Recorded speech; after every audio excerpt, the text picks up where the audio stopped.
I use these welding magnets to hold a bunch of usually corners together. You can see back on this piece of art I was making, I use it to hold these corners together to get a tight weld.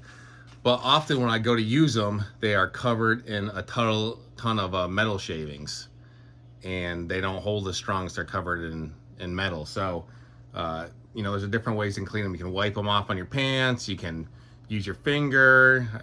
I hear people use a stronger magnet, but there's actually a really easy way to do it. And that's what we'll show you here in a second. You ever go to use your welding magnet and it's got the metal beard on it?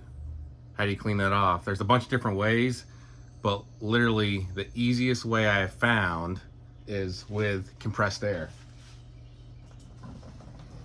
So check this thing out.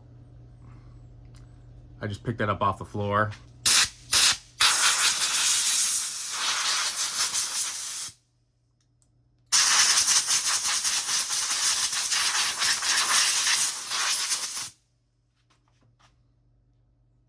Just like new.